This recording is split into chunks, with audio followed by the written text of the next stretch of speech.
It's a spring morning in San Gabriel, California.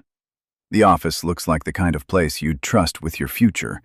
Diplomas on the wall, a waiting room stocked with Mandarin language brochures, a young attorney named Victoria Chan, who speaks her client's language, understands where they came from, and promises something almost no one else can deliver: a legal, permanent life in the United States.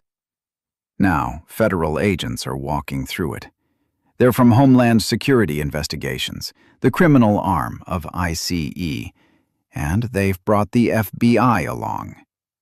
They move past the diplomas. They open the file cabinets. What they pull out over the following hours is a fraud that ran in plain sight for more than a decade. Roughly 130 visa petitions, over 100 foreign investors, more than $50 million that was supposed to build American businesses and create American jobs. The jobs were never created. Many of the businesses were never real. A large share of that $50 million had already gone somewhere else entirely: real estate, personal accounts, assets that had nothing to do with the promise printed in those brochures. By the end of this story, you'll understand how a licensed attorney convinced more than 100 families to hand her their life savings. And you'll see why the single most damning piece of evidence against her wasn't a witness, a wiretap, or a confession. It was a number. Once agents ran it, everything else fell apart. Hold on to that. We'll come back to it.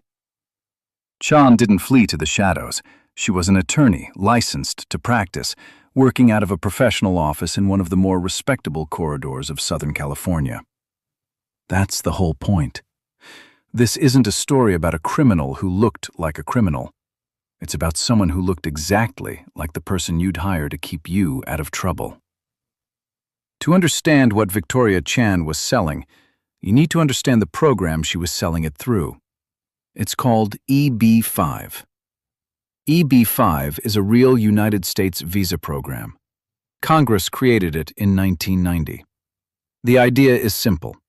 If you're a foreign national with money, and you invest a large amount into an American business that creates at least 10 full-time American jobs, the government moves you to the front of the line for a green card. Invest, create jobs, become a permanent resident. When Chan was operating, the threshold sat at $1 million, or $500,000 if the money went into a rural or high unemployment area. For wealthy families in China looking for a foothold in America, a place to send their children to school, a hedge against uncertainty back home, EB-5 was gold. It was also complicated.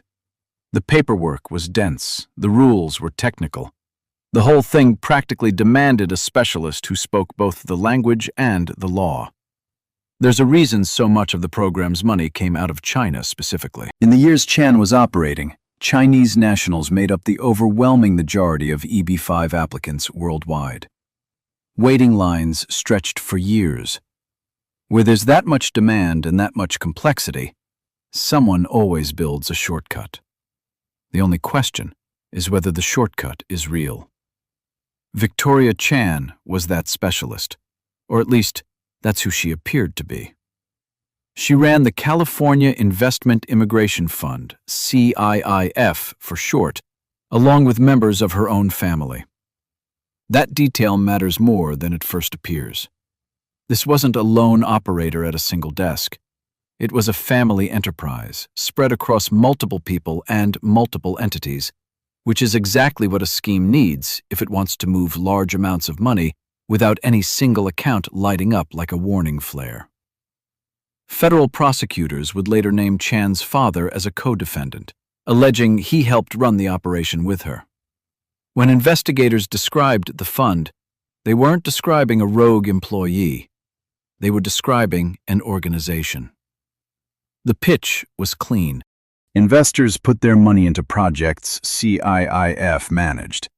Those projects would create the jobs. Chan and her team handled the federal filings. In exchange, the investor got a conditional green card, then a permanent one, then, down the road, a shot at citizenship. More than 100 people said yes. Money flowed in from across China, wired into accounts Chan controlled, $500,000 and $1 million at a time. On paper, this looked like a thriving immigration practice run by a young, ambitious attorney. Picture the client on the other end of one of those wires. A businessman in Shanghai, maybe, or a family in Guangzhou who spent 20 years building something and now want to turn it into a future for their kids.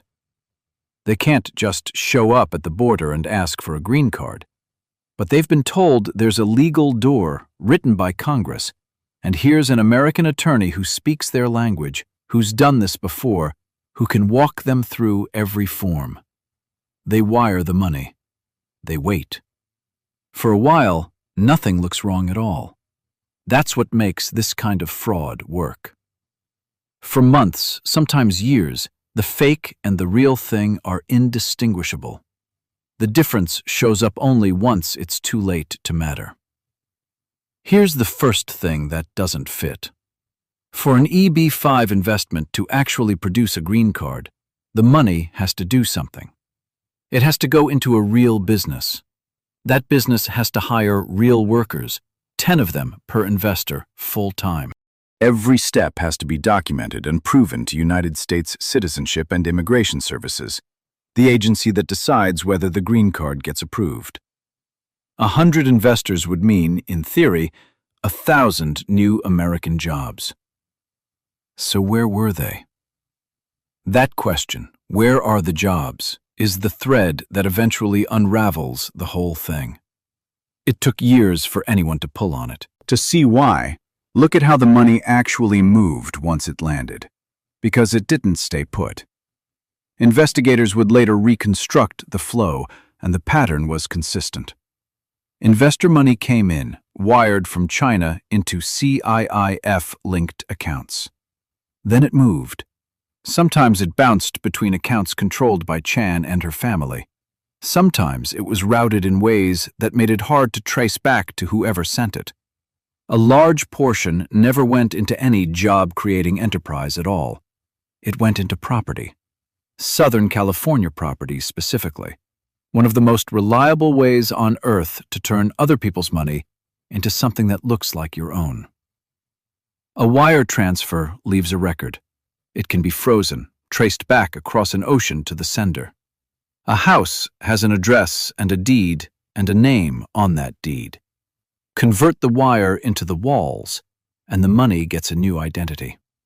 That's the entire logic of laundering, and real estate is one of its oldest tools.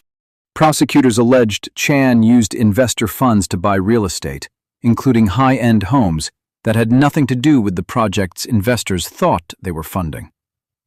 Think about what that means for the person who wired their savings. They believed they were buying a stake in a business that would earn them a green card. In some cases, what they were actually buying was a house someone else got to live in. Here's the detail that turns a bad investment into a federal crime. To keep the machine running, the petitions filed with immigration authorities had to look legitimate. They had to show real investors, real money, real jobs. So the paperwork had to hold up. That's the second thread, and it's where things get worse. Remember that number I told you to hold on to? We're getting close to it. An EB-5 petition isn't a single form. It's a package. Proof of the investment, proof of where the money came from, proof the investment is at risk, evidence tying it all to the 10 jobs. For each one to be approved, the story has to be airtight. When you're filing well over 100 of them, built around businesses that aren't producing the jobs they claim, keeping every story straight becomes almost impossible. So investigators started noticing things that didn't line up. It's worth pausing on how a case like this even begins, because it's rarely one dramatic tip. HSI, Homeland Security Investigations, is the largest investigative agency inside the Department of Homeland Security, and financial and visa fraud sits squarely in its lane. Its agents look for patterns across petitions, the same addresses showing up on unrelated filings, the same job-creating projects listed by investors who never seem to have met. Money that enters the country and then behaves nothing like an investment is supposed to. When enough of those anomalies cluster around a single fund, an inquiry becomes an investigation. Once HSI and the FBI decided to look closely at CIIF, the deeper they dug, the worse it got. Some investors listed on these petitions, agents would allege, weren't tied to the money the way the paperwork claimed. Some of the individuals being sponsored for immigration benefits weren't even in the United States, even as petitions represented that they were building lives and businesses here. The documents told one story. Reality told another. That gap is where HSI planted its flag. This is the part people underestimate about immigration fraud. It rarely gets caught because someone confesses. It gets caught because fraud at scale leaves a paper trail that eventually contradicts itself. You can lie on one form. Lying consistently across 130 of them over 10+ years, while the money quietly drains somewhere the forms don't mention, is where it breaks. Consider the bookkeeping problem Chan had created for herself. Every EB-5 petition is a set of promises to the government, and those promises are supposed to be verifiable later. Did the business open? Did it hire? Are the workers real? Did the investment stay at risk the way the law demands? A legitimate fund welcomes that scrutiny because the answers are yes. A fraudulent one has to survive it. The more petitions you file, the more separate stories you have to keep alive, each one able to collapse the moment an agent calls the company that supposedly hired 10 people. Chan wasn't juggling one lie. She was juggling 130 of them, and every year added more. Schemes like this tend to run for a decade and then fall apart in months. For a long time, momentum hides everything. New money covers old gaps. Fresh petitions distract from stale ones. But the structure is top-heavy, and it stays standing only as long as no one with subpoena power decides to test it. The instant HSI did, the weight of every unkept promise came down at once. You might be wondering why nobody caught this sooner.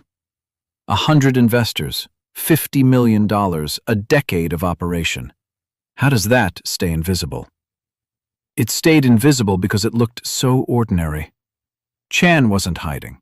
She was a licensed attorney with an office and a family business and clients who, in many cases, genuinely wanted to be here and genuinely believed they were following the law. The victims weren't looking for signs of fraud. They were looking for the American dream, and Chan handed them a convincing version of it. Sit with the investors for a second. Many of them did nothing wrong except trust the wrong lawyer. They wired their savings across an ocean on the word of a professional whose entire job was supposed to be protecting them from exactly this. When the fraud collapsed, it took Chan down. It also took their money, their petitions, and in some cases, their shot at staying in the country. The real damage in a scheme like this isn't the $50 million on the indictment. It's the 100 families who learned too late that the person they trusted most was the danger they should have feared. There's one more question worth answering before the takedown. Why would a licensed attorney, someone with a career and a family name attached to the firm, risk all of it? She probably didn't experience it as a single risk. Fraud on this timeline doesn't feel like one reckless leap. It feels like 100 small steps, each only slightly worse than the last, each easier to take because the previous one didn't blow up. That's how a decade goes by. Not one grand decision to become a criminal, but 1,000 quiet decisions not to stop. By the time the office fills with agents, the person behind the desk has told the same story so long, she may half believe it herself. So how did the government finally move? By 2017, HSI and the FBI had built their case, and it stopped being a paper investigation and became a physical one. Agents converged on the offices tied to Chan's operation in the San Gabriel area, the heart of Southern California's Chinese-American community, the same community that had trusted her.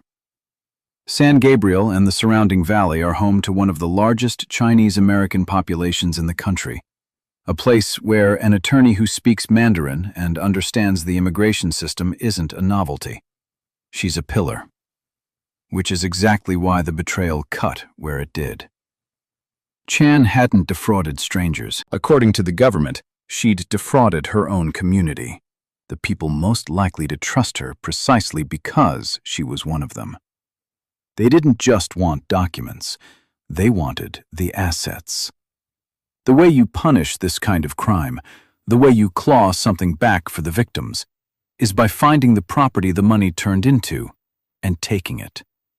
So investigators moved to seize real estate connected to the scheme. The homes, the purchases, the physical proof that investment money had gone somewhere it was never supposed to go. This is the part of a financial crime takedown the movies never show. Because it isn't a door getting kicked in. It's a lien, a warrant, a forfeiture filing. But it does the same job. Asset forfeiture is the government reaching into the fraud and pulling the loot back into the light. Each property tied to investor money becomes a target for seizure, a small, cold correction. This was never yours. The paperwork Chan used to disguise the money becomes the same paperwork the government uses to find it. Deeds have names. Purchases have dates. Wire transfers have origins. Everything she did to make the money look legitimate left a trail an agent could follow straight back to the source. Now the number. When the government laid it out, the scale was staggering, but one figure anchored everything. More than $50 million collected. Over 100 foreign investors. Roughly 130 fraudulent visa petitions filed with the United States government. Not a dozen, not 30, 130. Each one a separate representation to federal immigration authorities. Each one a brick in a decade-long wall of fraud. That number is what made this case impossible to explain away. A single bad petition is a mistake. 130 of them, wrapped around $50 million that ended up in real estate, is a machine. Machines have operators. Victoria Chan was the operator. Faced with the evidence, Chan did what most defendants confronted with this kind of paper trail eventually do. She pleaded guilty. The charges cut to the exact anatomy of the scheme. Conspiracy to commit visa fraud for the false petitions. Wire fraud for the money pulled in under false pretenses. International money laundering for moving those funds in a way designed to disguise where they'd come from and where they were going. Visa fraud, wire fraud, international money laundering. Say those three together, and you've described the entire operation in one breath. The lie to the government, the theft from the investors, the laundering that tied the two together and tried to hide the seam. Break down what each charge actually means, because they're three different injuries, not interchangeable ones. Visa fraud is the crime against the system itself, filing petitions with the government built on false claims, corrupting the program Congress created to bring investment and jobs into the country. Wire fraud is the crime against the investors, pulling in their money across state lines and international borders under pretenses that weren't true. International money laundering, the version that carries the most weight, is the crime of the cover-up, taking dirty money and running it through transactions designed to make it look clean, in this case, allegedly turning investor funds into real estate that bore no resemblance to what those investors thought they were buying. 3 crimes, 1 machine. Now, the obvious question. If the investors were victims, were they also in trouble? This is the cruelest wrinkle in EB-5 fraud cases. When the petitions collapse, The people named on them can lose the immigration benefits they were seeking, even the ones who had no idea the underlying investment was a fraud. The lawyer built the trap. When it sprang, the people caught inside it were often the very clients who trusted her to keep them safe. Their money was gone, and the legal status they'd been promised could go with it. That's the aftermath the brochures never mentioned. It's also the part of these cases that gets the least attention, because it doesn't fit neatly into a headline. The headline is $50 million and a lawyer in handcuffs. The footnote is 100 families discovering that the guilty plea that put Chan away did nothing to give them back their money or their place in line. The prosecution landed on the person who deserved it. It didn't undo the damage, and in some ways it couldn't. That's the hard arithmetic of fraud. The case is a subtraction from the criminal. It's almost never an addition back to the victim. There's a broader consequence, too, one that ripples past San Gabriel. Every large EB-5 fraud case makes the program a little harder to use for the honest investor. Scrutiny tightens, approvals slow. The families who play it straight end up paying in delay and suspicion for the sins of the ones who didn't. When someone hollows out a public program for private gain, the cost doesn't stay with them. It spreads to everyone who still believed in the thing they broke. Here's the part that lingers. EB-5 was built as a bridge. Money in, jobs created, families welcomed, everyone better off. It's one of the few immigration paths built on the idea that the newcomer gives something to the country before the country gives something back. Victoria Chan took that idea and hollowed it out. She kept the bridge's shape and removed everything underneath it, so from a distance it still looked like a way across. More than 100 people stepped onto it. Then they found out there was nothing holding it up. The investigation into her scheme became one of the larger EB-5 fraud takedowns HSI and the FBI have pursued in Southern California. A benchmark for how these cases get built and broken. The methods matter. Follow the petitions. Follow the jobs that were never created. Follow the money into the real estate it became. That's the template. And it worked because fraud at this scale can't stay quiet forever. $50 million, 100 investors, 130 petitions. One attorney who understood the dream well enough to sell a counterfeit of it, right up until the morning the agents walked past her diplomas and started reading her files out loud. The diplomas are still on the wall in the photographs. That's the thing that stays with you. Everything that made Victoria Chan trustworthy was real. The license, the language, the office, the family name. Only the promise was fake. By the time anyone could tell the difference, the money was already a house someone else was living in.